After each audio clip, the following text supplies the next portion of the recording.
ओडिशा राज्य रे निर्वाचन प्रक्रिया जोर धरी सबुआड़े निर्वाचन को नहीं रणनीति प्रस्तुत होगा सांगकु मिश्रण और महामिश्रण पर्व सहित राजनैतिक पाणीपाग बेस सरगरम होगा लगी।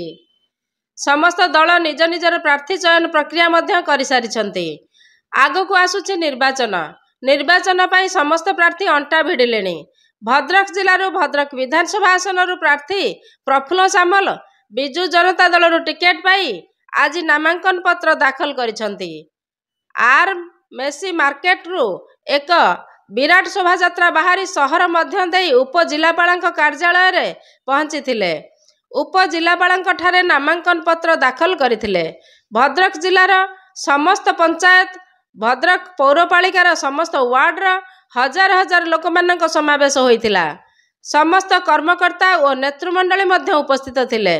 प्रफुल्ल सामल शोभायात्रा रे भंडारी पोखरी विधानसभा प्रार्थी संजीव मल्लिक मुक्तिकांत मंडल लोकसभा प्रार्थीनी मंजुलता मंडल समेत बहु कर्मकर्ता और नेतृमंडली हजार हजार समर्थक मानक सहित प्रफुल्ल सामल विजु जनता दलरू शांति श्रृंखलार सहित नामांकन पत्र दाखल करथिले। बाण ढोलवाद्य डीजी साउंड सह सहरर हजार हजार लोक मानक आनंद और उल्लास रे भद्रक सहरर शोभा बढ़ाइथिले। पुलिस प्रशासनिक द्वारा कड़ा सुरक्षा मध्य व्यवस्था करा जाइथिला। ब्यूरो न्यूज स्वाभिमान ओडिशा। भद्रवासी आशा को जो रही से आशा को पूर्ण कर दायित्व मु प्रथम शपथ नेली तापर विधायक लड़िया शपथ नेली। भद्रकवासी जदि किसी मंगल न करि पारे विकास न करि पारे मु प्रार्थी हवा मोर आवश्यकता नहीं। एवं मु विशेष भाव में भद्रकवासी पाखे कृतज्ञ जे थरे अदे नुहे से मत तीन थर निर्वाचित कर चारि थर निर्वाचन लड़ी एटा पंचम थर पर पुणी विधानसभा लड़ुची भद्रक मझे तीन थर भंडारीपुर निर्वाचन को जाइलु मोट पर एटा मोर हूँ सप्तम थर विधानसभा लड़े जो थे कि जीतिले 7 थर जीतबू।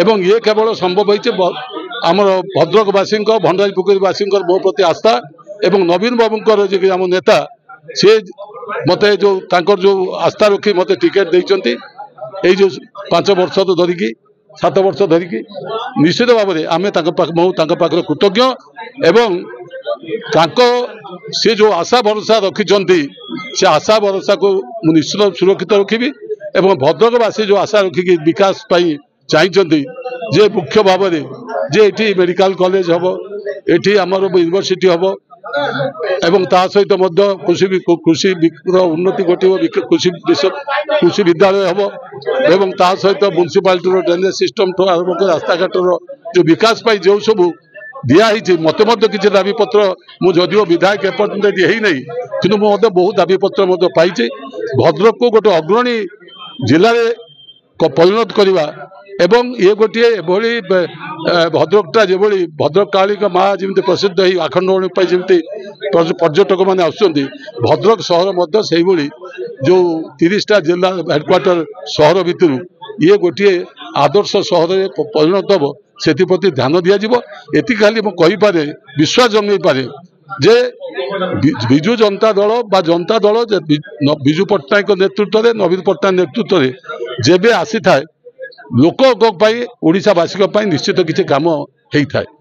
विजु बाबू समय आम नूतन जिला पाई पारे एवं नूतन जिला आप जानते विजु बाबू जो भाव आमको देले ये एभली अन्य कौन समय हो न आम दल सुसंगठित अच्छी आम दल में एकमात्र नेता होते नवीन पट्टनायक दल है विजु जनता दल चिन्ह है शंख ये दल में जो मैंने चाहिए विशृंखला करने दल तक बर्दास्त कर से प्रफुल्ल सामल हो कि जी हो तेणु दल में श्रृंखला रक्षा करने प्राथमिकता जदि आम श्रृंखला रक्षा न करूँ दल तार जो भावमूर्ति अच्छी से भावमूर्ति रखिपार ना मोर कहवा कथा कहूँ से जनसाधारण विचार करेंगे मुझे ये नुहे जे मुझे कहबी एत हजार भोट जितबी कि मुझे कहीपे जितवा निश्चित नवीन पट्टनायक मुख्यमंत्री हवा निश्चित।